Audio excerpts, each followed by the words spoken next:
إلا الله لا إله إلا الله محمد رسول الله صلى الله عليه وسلم. قال الله تعالى في كلامه المجيد وفي الفرقانه الحميد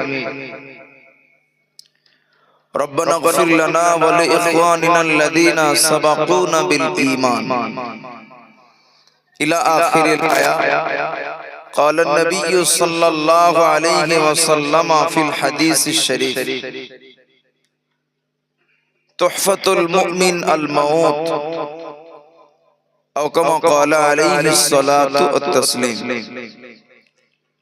যাবতীয় প্রশংসা আল্লাহ পাকের জন্য। আল্লাহ রাব্বুল ইজ্জাত আমাদিগকে পৃথিবীর সমস্ত কার্য তথা কর্ম, বিশেষ করে রাতের ঘুমকে ব্যাধি রেখে আমরা এই মাহফিলে এসে বসেছি। আল্লাহ বসিয়েছেন, কৃতজ্ঞতা প্রকাশে সকলে মিলে একবার বলি আলহামদুলিল্লাহ। প্রিয় নবীর প্রতি জানাই অগণিত দরুদ এবং সালাম। সকলে সম্মিলিত কণ্ঠে মুহাব্বতে বলি সাল্লাল্লাহু আলাইহি ওয়াসাল্লাম। আজকের এই মাহফিলের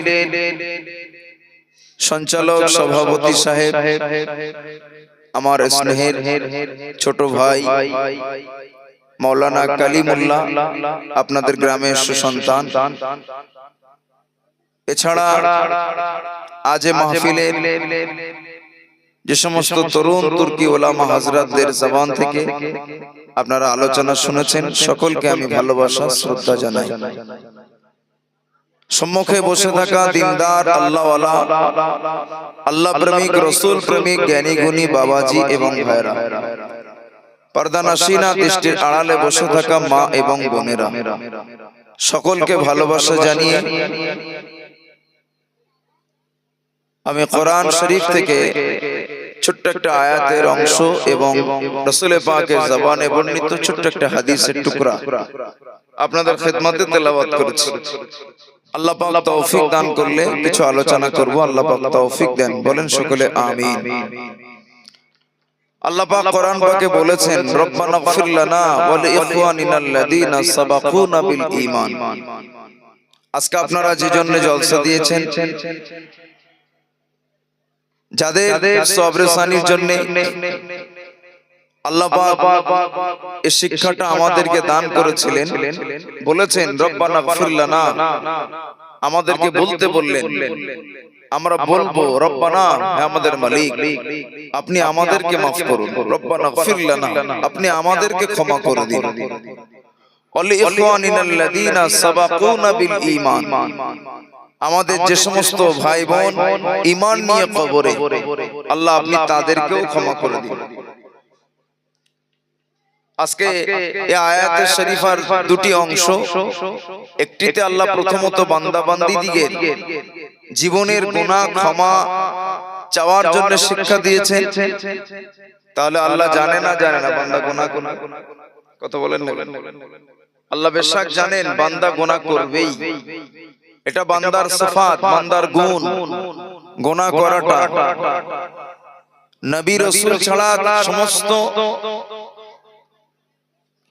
মানুষ কম বেশি গুনাহগার, কথা ঠিক কি না আমার ভাইরা, আমার বাবাজিরা? এই জন্য আল্লাহ পাক শিক্ষা দিয়েছেন বান্দা বান্দি গুনাহ করার পরে আমি আল্লাহ আমার কাছে ক্ষমা চাই।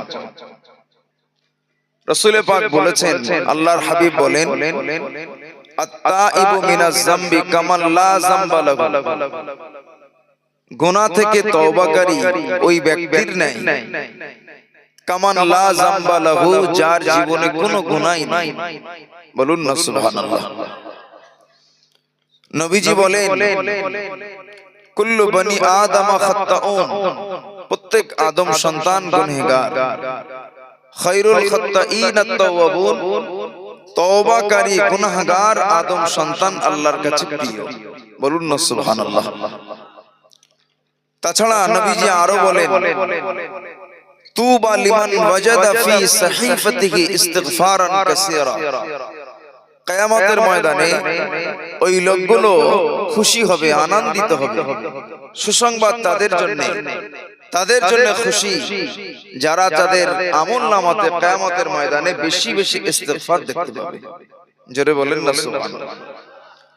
ভাইরা আমার, তাহলে বোঝা গেল বান্দা বান্দির গুনাহ হওয়াটা স্বাভাবিক। কেন?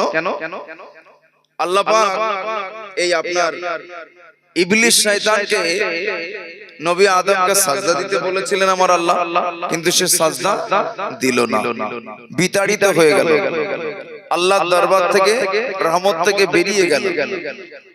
বেরিয়ে বলছে, আল্লাহ খালাকতা আদামা বাইনি ওয়া বাইনাহু আদাওয়া, আপনি আদমকে বানালেন আর আমার আর তার মাঝখানে শত্রুতা বাড়িয়ে দিলেন। আল্লাহ ঠিক আছে, আল্লাহ ফাসাল্লাতনি আলাইহি, আল্লাহ আপনি আমার ক্ষমতা দিন, তার উপরে যেন আমি প্রাধান্যতা পাই, তার উপরে যেন আমি মুসাল্লাত হতে পারি, তার সন্তানদের উপরে যেন আমি প্রাধান্যতা পেতে পারি। আল্লাহ বলছে, যা, আমি আল্লাহ তোর ক্ষমতা দিলাম, আমার আদম সন্তান একটা করে বাচ্চা পৃথিবীতে ভূমিষ্ঠ করবে, তোর আমি 10টা বাচ্চা দেব। কটা? 10টা।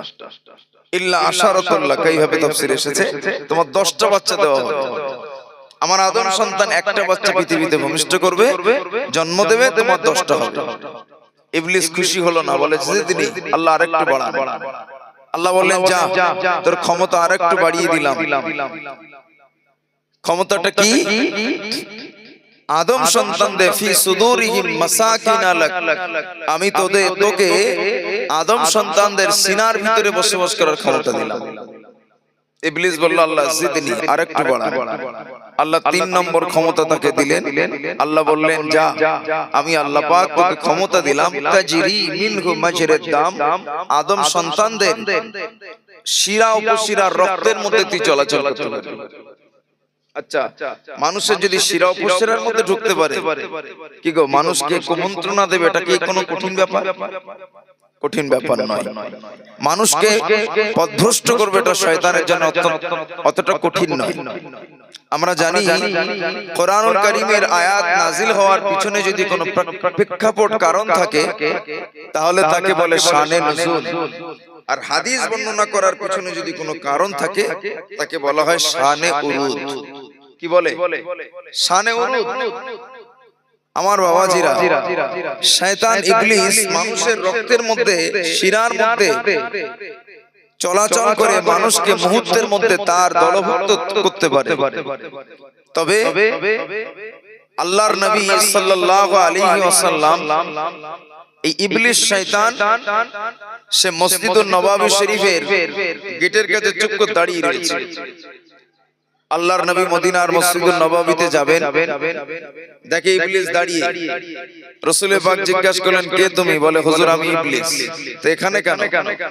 বলছে, হুজুর অগণিত আপনার সাহাবীরা মদিনার মসজিদুন নববীতে নামাজ পড়ছেন, আমার মন হচ্ছিল যে মসজিদুন নববীতে প্রবেশ করে আপনার সাহাবীদের মনোনিবেশগুলোকে নষ্ট করব, কিন্তু আমার বড় ভয় হয়, ওখানে আপনার একজন বিখ্যাত জলিলুল কদর ফকিহ সাহাবী দাঁড়িয়ে আছেন, নামাজ পড়ছেন তাদের সঙ্গে।